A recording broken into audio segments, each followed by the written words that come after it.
Hello again, everyone. I've got another lesson here. This is going to be the third lesson in my Name of God series.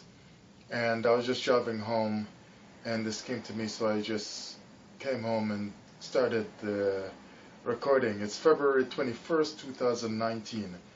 My lesson is titled, Pharaoh of Egypt Exposes the Name of God. Now look here. We're talking about the Exodus now, when Moses goes to Pharaoh.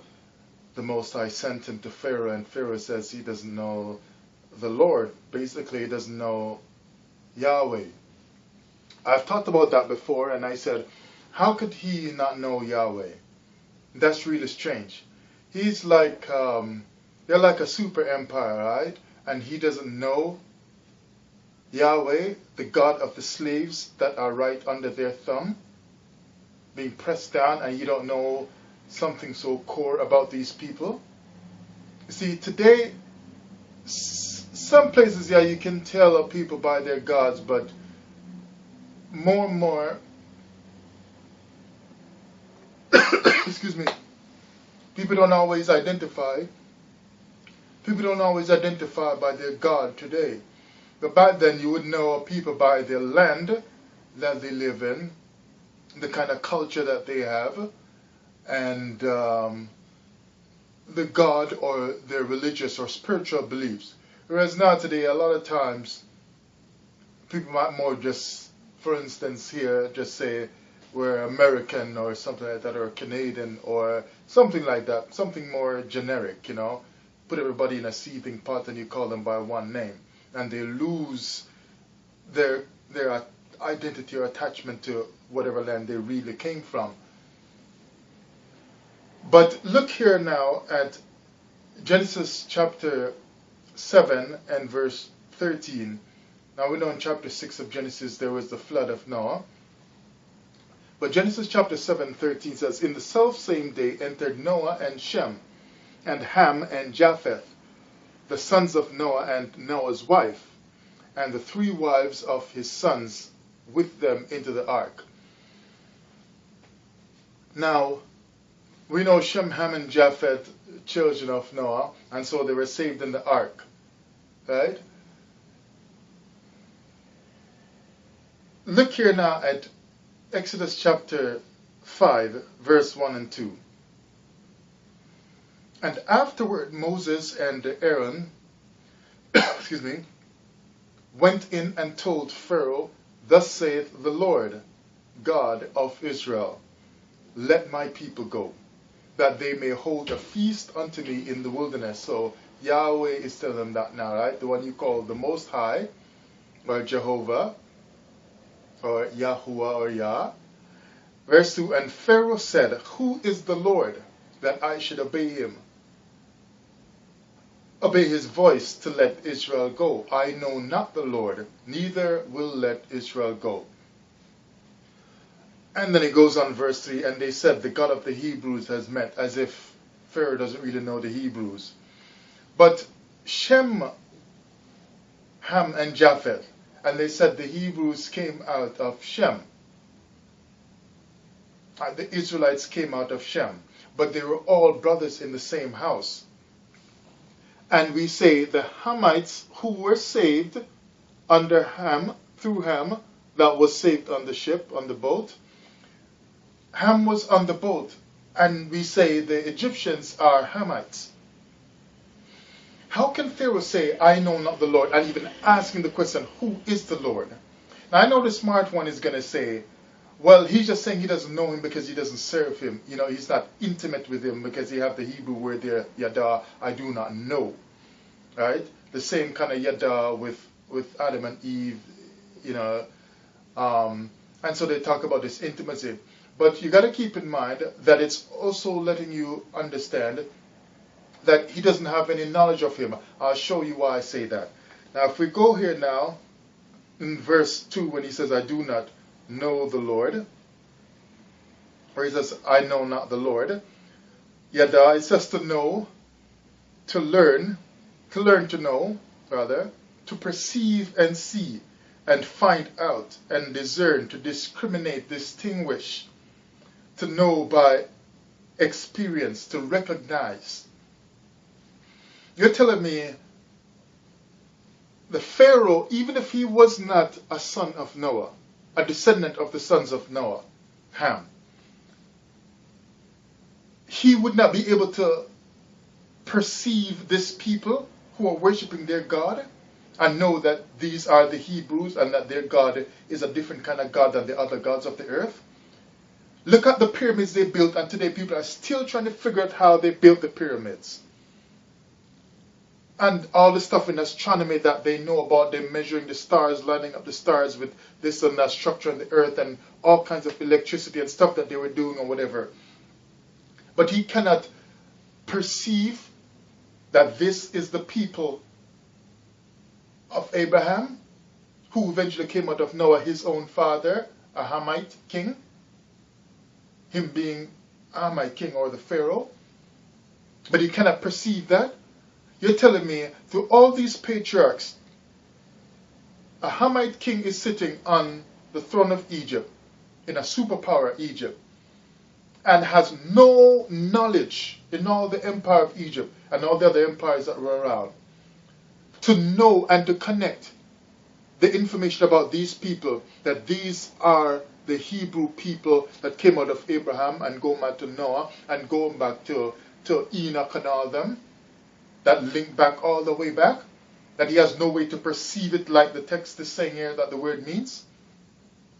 Yada, to perceive, to distinguish. So he can't distinguish between the God that they are dealing with, the Hebrews, compared to the other gods of Egypt and the other gods of the rest of the nations round about in the earth. The Pharaoh, the smart, wise Pharaoh, in Egypt that's building all this great structure, the wonders of the world that people still wonder about today. And he cannot tell that these people have a certain kind of God that's different from all other gods. So this must be the God of the Garden of Eden. It must be the God that delivered my father Noah and his children. So the Pharaoh is a Hamite. The Pharaoh is a Hamite. And his family, the family of Noah, is the only family to have been saved in a universal or worldwide flood according to the Torah, which many doubt, and now I have to doubt it because I just got to question everything now, but I'm going to be looking into that some more. But he supposedly, according to the text rather, this God, Yahweh, that the Pharaoh does not know, even though he is a Hamite that came out of his father Ham, who was on the boat, who was a son of Noah, the man who was saved by the same Yahweh, God of the Hebrews. But he says, I do not know the Lord. How do you be a descendant of Ham after earth is being built back up from the destruction of the flood from the God of Israel, Yahweh, who destroyed the whole earth and only saved one family, the family of Noah, with these three sons and their wives and so on, along with Noah's wife as well. And so now as the world rebuilds itself, your family line traces back to the only family that was saved on the ark and that was saved from all the earth. Saved by the God that Abraham worshipped, Yahweh. And you are going to forget, while sitting on a powerful throne, the throne of Egypt, and you are going to forget the God of magic, where now Torah people say this is the God of magic, basically having a magical name, Yahweh, if you pronounce it right. And even Moses said certain special stuff when he left Egypt to split, certain special pronunciation to split the Red Sea. That's what they teach us. So it is a name of magic. And this most powerful name belongs to the God who chose your family, the house of Noah, and saved you on the boat, on the ark. So that you are the only house that was saved. And you do not know this Lord Yahweh that saved you, a Hamite, through your father Ham, through his father Noah on the boat. And you don't remember Yahweh. You don't even know him. You can't distinguish between him and the other gods. You can't tell. You see, the Pharaoh is exposing the deception of the name of God, the sacred name Yahweh of God. This Pharaoh of Egypt is exposing that. The name Yahweh is a deception. It is fake. Listen, now we're in 2019 and there's all kinds of talk about Battle of Armageddon and the curtain opening and the Great War, World War III, World War IV, World War Destroy Us All, World War, everything you want to call it. All kinds of biological weapons being made to kill off massive people in Africa, in America, and everywhere. All kinds of stuff, all kinds of whatever, and nuclear bombs, thousands of nuclear bombs in America, thousands of nuclear bombs in Russia, thousands of nuclear bombs in other countries and so on. They don't even know how many nuclear bombs Israel have, although they deny it. So you got all this stuff going on. People everywhere are scared some great nuclear war happening. Now let's say a nuclear war goes on. You see breaks out and you're like, yeah, this is Armageddon now. God's going to save us. And everybody ends up being destroyed except just you alone that's listening to this and your family, your house. Let's say 5 of you in the house. You are the only ones who survive. And somehow you go underground for a while until you can dig some underground tunnel and walk through and go to some forest that seems to have less contamination from the radiation and whatever, and you stay there for a long time. And your family grow up. You would have been telling your family, as they grow and multiply again, of the Great War and the destruction, the nuclear destruction and so on, and only 5 of us were saved in my house. Only one family is my house.